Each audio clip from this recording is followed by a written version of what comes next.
Hi friends, welcome back to my channel Maha garden. இன்றைக்கி நம்ம பார்க்க போகிறது காஷ்மீரி ரோஜா. இது வந்து மாடியில் உள்ள செடி. இது வந்து இப்போ நிறைய துளிர்கள், புதிய துளிர்கள் வந்து நிறைய வருது. மொட்டுக்களை பிடிக்க ஆரம்பிச்சிருக்கு.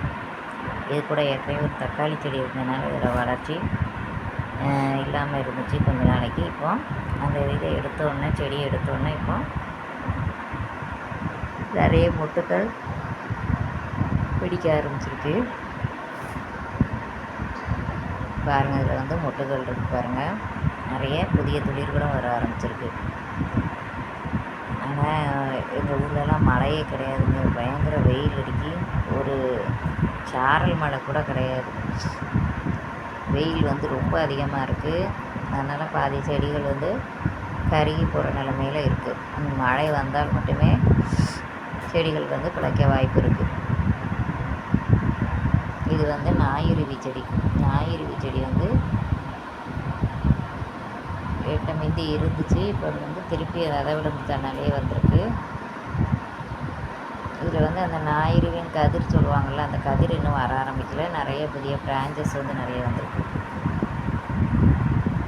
ஞாயிறுவி செடி வந்து வீட்டில் வளர்க்கலாம், ரொம்ப நல்லது. நல்லா பாசிட்டிவ் வைப்ரேஷன் தரக்கூடிய செடிகளில் ஒன்று.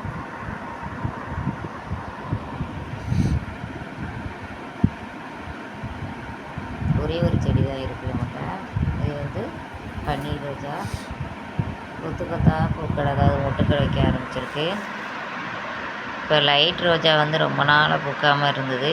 இப்போ இது பூக்க ஆரம்பிச்சிருச்சு.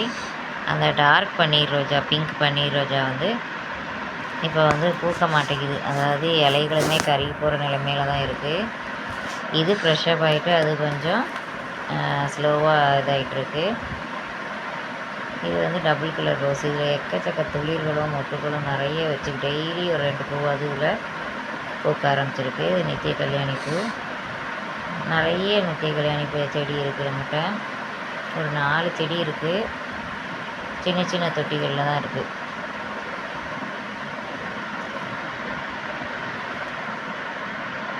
இது வந்து மணி பிளான்ட்டு. மணி பிளான்ட் வந்து ரொம்ப நாளாக இருக்குது. இப்போ வெயிலுங்கிறதுனால கொஞ்சம் கருகி இருக்குது. இல்லாட்டி கொஞ்சம் ஃப்ரெஷ்ஷாக இருக்கும். நிறைய கிளைகள் கீழே அந்த பக்கம் செவுத்தில் கீழே இறக்கி விட்ருக்கேன். நிறைய வந்து ஃப்ரெஷ்ஷான கொடிகள் வந்து நிறைய அதில் வந்து செவுத்து மேலே போயிட்டுருக்கு. இந்த செடி கிட்டத்தட்ட ஒரு 10 வருஷத்துக்கு மேலேயே என்கிட்ட இருக்குது. அதே தொட்டியில் தான் இருக்குது. கொஞ்சம் ட்ரிம் பண்ணி விடுவேன். கொஞ்சம் கருகுனாலும் திருப்பி வர ஆரம்பிச்சிடும். இந்த மணி பிளான்ட் வச்சால் வீட்டில் நல்லதும்பாங்க. பாருங்கள் ஃப்ரெண்ட்ஸ், இதுவும் ஓரளவுக்கு நல்லா இதாக இருக்குது. வாடாமல்லி செடி எவ்வளோ பூக்கள் பூத்துருக்கு.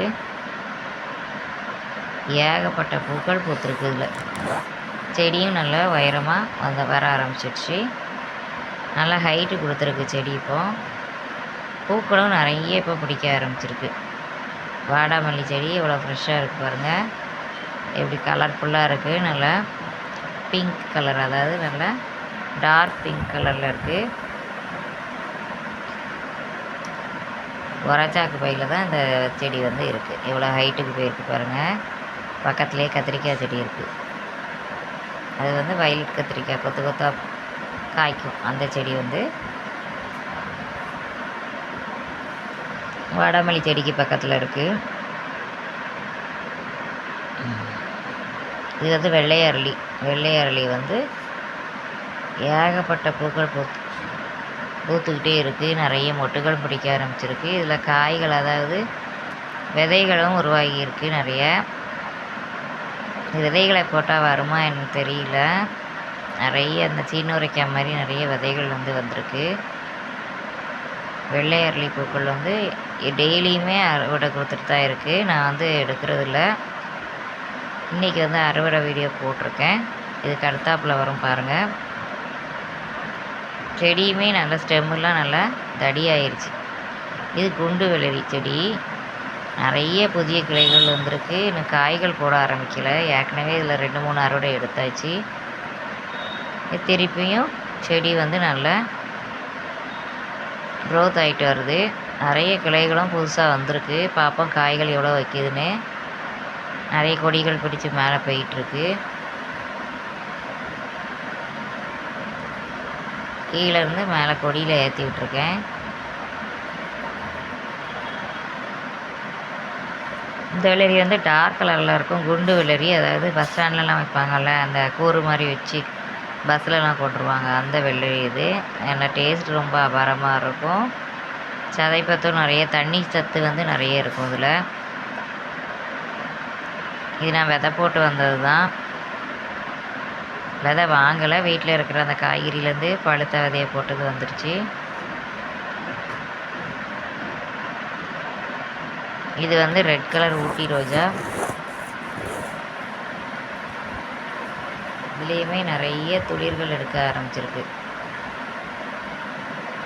துளிர்களும் மொட்டுகளும் ஏகப்பட்ட மொட்டுகள். இது வந்து டபுள் கலர் ரோஜா,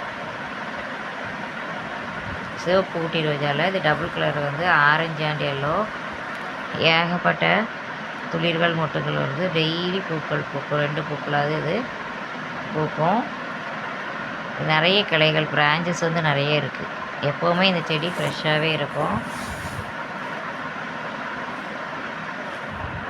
பாருங்கள் ஃப்ரெண்ட்ஸ், அதில் வந்து அந்த பக்கமும் துளிர்கள் இருக்குது. அது கொஞ்சம் எடுக்க முடியல. இது வந்து நல்ல வளர்ச்சி. இந்த செடி வந்து வாங்கினதுலேருந்தே நிறைய பூக்கள் கொடுத்துட்ருக்கு. இது வந்து நான் அறுவடைன்னு சொன்னால, வெள்ளை அரளி அறுவடை. ஏகப்பட்ட பூக்கள் கொத்து கொத்தாக பூத்துருக்கு. பாருங்கள் ஃப்ரெண்ட்ஸ், அந்த செடி வந்து நல்லா ஃப்ரெஷ்ஷாக இருக்குது. அந்த சூரிய வெளிச்சத்தில் அந்த ஒயிட் ஃப்ளவர்ஸ் வந்து எப்படி இருக்குது பாருங்கள், பார்க்க ரொம்ப அழகாக இருக்குது. இது மாலையாக பொறுத்து சாமிக்கு போடலாம். வெள்ளையர்லி பூக்கள், நிறைய பூக்கள் பூக்குது. இப்போ நிலத்தில் வச்சா நிறைய பூக்கும்.